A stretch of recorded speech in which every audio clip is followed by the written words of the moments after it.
as we work through section 5.3, this is all about graphing and identifying and analyzing and doing things with radical functions. So we are graphing radical functions. And really, all I mean when I say analyzing and figuring out what's happening with the graph and everything, I'm saying, is it stretching? Is it shrinking?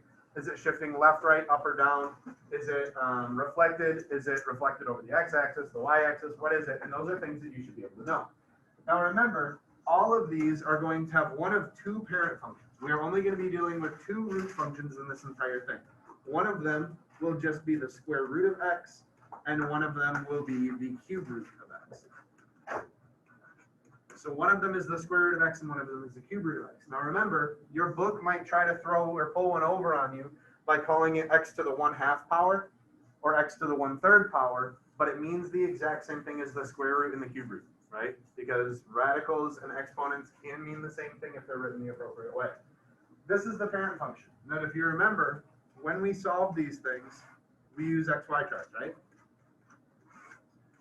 You only need 3 points because 3 points will kind of define your radical function for you anyway, right? So you only really need 3 points. The 3 points that you're going to use for a square root function are going to be 0, 1, and 4 because they're nice. The square root of 0 is 0, the square root of 1 is 1, and the square root of 2 is 2. So that's super nice and super easy. And then this one is a little bit different because you are allowed to take roots of negative numbers when you take odd roots, right? You're allowed to take roots of negative numbers if the root is odd. And this is an odd root. So it means we're allowed to take negative numbers inside the x. So it's going to change what you're going to put into your table to begin with. So if you remember, these are the parent functions. Parent functions only need 3 points because that will define the shape. Once we've defined the shape, then you can manipulate that shape no matter what with the a, b, h, k values. Okay? So as we work our way through, I just want to put the picture of this on there. So this will look like this for a parent function. So we'll have the point 0, 0, we'll have the point 1, 1, and we'll have the point 4, 2. Looks like this. And there is our root function. That's what a root function is. Now, one quick question, and I want to be able to talk about this because domain and range are going to pop up when you're looking at big ideas. And at this point, domain and range should be something that's relatively second nature. Remember, domain is the x values and range is the y values. So when I look at this, why can't I have any negative x's? Why can't I have negative x's in a square root function? Why does this graph stop at 0 and it doesn't move any further to the left? You cannot take the square root of a negative number, right? So you can't take the square root of a negative number. Why does this graph not go down here? Well, kind of. So you can't take the square root of a negative number, Tanner? I was about to say you can't get a negative number from the square root. But... And so what Tanner's saying is actually right and wrong at the same time, right? Because what he's saying is you can't get a negative number when you take a square root of something, but you actually do because you get a plus or minus. But what he's saying is right because we can't put the negative values as well, because if we put the negative values down as well, that automatically takes away the fact that this thing is a function. Because if I then put the negative values, like the square root of 0 is 0, the square root of 1 is 1 or negative 1, so that would mean I would also have to put a spot here. And then 2 or negative 2, which would mean I have to put one here. If I draw this line like this, all of a sudden this thing doesn't pass the vertical line test and it's no longer a function. So in order for this thing to be a function, we need to keep it just with the positives. Now this goes along with that thing that I said a very long time ago, where if you introduce the radical, then it becomes a plus or minus. The radical is in the problem right now. If the radical is in the problem already, you do not have to do plus minus, you only do the positive. So that's what's happening here. Radical is in the problem as we speak right now, which means you don't have to do the plus or minus. So that's why we don't have to have the negative bit. Okay, when we do this one, obviously this one is going to go negative because it's okay for me to take negative roots. Actually, I should put here. So the domain is going to be x is greater than or equal to 0, and the range is going to be x is greater than or equal to 0. So domain and range, oops, that should be y. domain and range are both greater than or equal to 0. Yes, they can equal 0 because you can take the square root of 0 and you can get 0 as a square root. So now when I do this one, I have the point 1, negative 1, negative 1, which is down here. I have the point 0, 0, and then I have the point 1, 1, which is going to be right here. You follow the same kind of curve that this one has because it's a root. So it's going to go up and curve this way, and then this one is going to go down and curve the other way. So it makes kind of an S shape. Now, this one doesn't have any restrictions for domain and range. It is possible to plug in negatives, and it's possible to get negatives out. I can see that that's happening here already anyway, right? I can see that I'm plugging in a negative. I can see that I get a negative back out. I can see that I plug in a positive. I can see that I get a positive back out. So that means that both my domain and range are all real. The domain and range of those are both all real. Questions you can see on the parent function. So now what I'm going to do is I'm just going to go through one example of either a square root or a cube root function because they are handled the exact same way.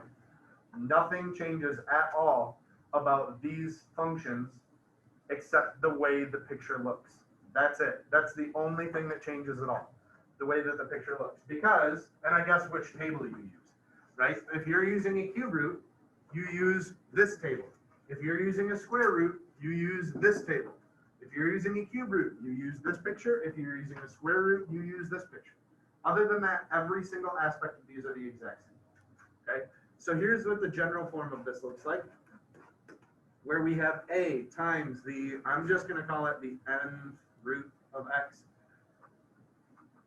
And I'm going to put bx minus h plus k. Same exact thing that it's always meant the entire time, right?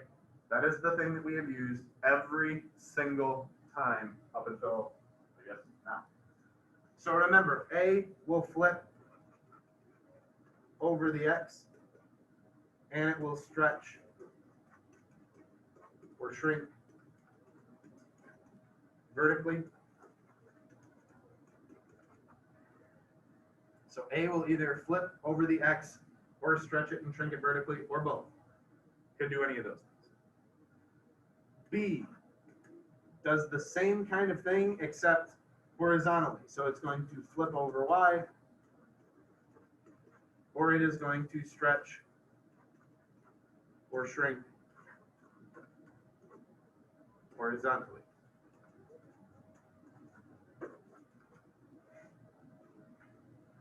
H and K are the easy ones. What's tricky about H though? Yep, so it moves it left or right. But remember, the negative moves it to the negative moves it to the left, and the positive moves it to the right. No, backwards. Sorry. Positive moves it to the left, and the negative moves it to the right. And then for K, it just moves it up or down. Positive moves it up, negative moves it down. Now again, this is something that I hope you look at and you say, I have seen this no less than 5 times already this year. That's true. You have. I think this is actually the 5th different time that we've seen this pop up this year. So this should not be something that you look at and go, man, I have no idea what's going on. You should be able to look at any of these equations or anything that we throw at you and be able to say, I know exactly what's happening to that function. So if I give you a function that looks like this, where it's -3 times the 3rd root of x plus 1 minus 3. If I give you something that looks like this, every single person in here should be able to tell me what thing affects what shifts what thing where, and what happens to the graph, right? Every person should be able to do that. First thing that you identify is what your parent function is. My parent function is the cube root of x here. Since my parent function is the cube root of x, what I'm going to do is put down my parent function table that we had talked about just a second ago. So -1, 0, 1, and then -1, 0, 1.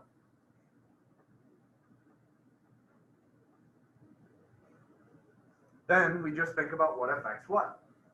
Some things affect vertical, some things affect horizontal.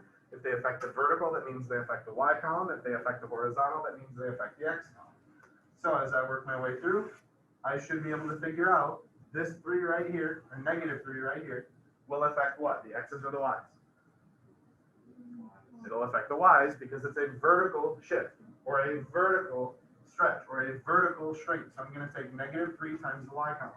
-1 times -3 is +3, and then 0, and then -3. So you can see already that it's flipped these points, right? This one was negative, now it's positive.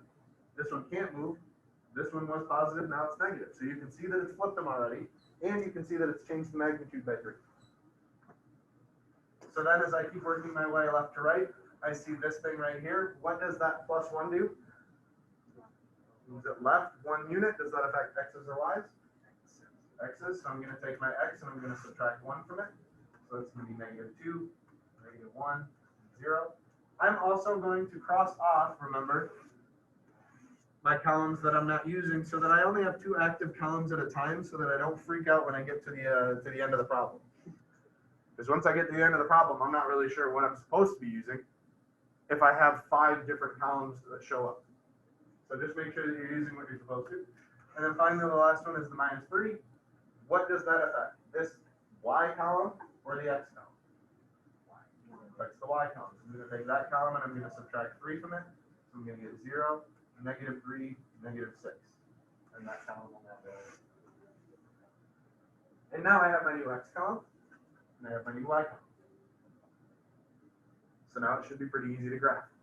Because once you have to graph it, all you have to do is plot your points.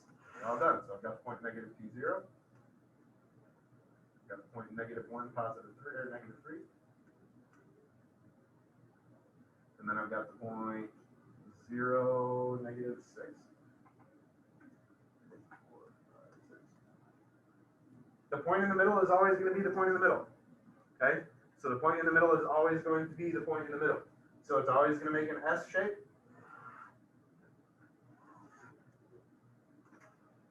So there's my graph. Every single one of these problems works the exact same way. Every single one.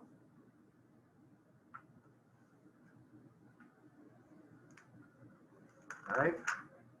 And then the last thing I'm going to do is I'm going to show you how to graph a circle in your calculator. If you want to graph a circle in your calculator or a parabola in your calculator, if the parabola is going sideways. So if the parabola is going sideways or if the circle is going sideways, it means you do the exact same thing. Okay. So no matter what, in the circle problems and parabola problems, your job is going to be to solve for y. I don't care if it's a circle. I don't care if it's a parabola. You're going to solve for y because your calculator only has a way for you to do y equals in it, right? So if you're graphing in your calculator, you can only use y equals in your calculator. So if I give you an equation that looks something like this, where it's y, that's not what I want. That's what your calculator can do. So a circle equation is going to have an x squared and a y squared in it. You should remember that from geometry. If your calculator has, or if it has a y squared in it and only an x in it, it's going to be a parabola. So if I look at something like this, where it is like 1/2 y squared equals x, we can see that this, or should be able to see, based on what we learned a few chapters ago, this is a parabola because one of the variables is squared and one of them is not. So your job, in order to be able to graph it in your calculator, is going to be solve for y. So if I want to solve for y, I'm going to multiply by 2 on both sides, right? So I'm going to get y squared equals 2x. Now, how do you solve for y? You square root it. If I introduce a square root, what has to be there? Plus or minus. So I'm saying that this is the same thing as y equals plus or minus the square root of 2x, which means I now have 2 equations. If I have 2 equations, my 2 equations will be y equals the square root of 2x and y equals the negative square root of 2x. That is going to give me the equation for my parabola. So if I go into my calculator,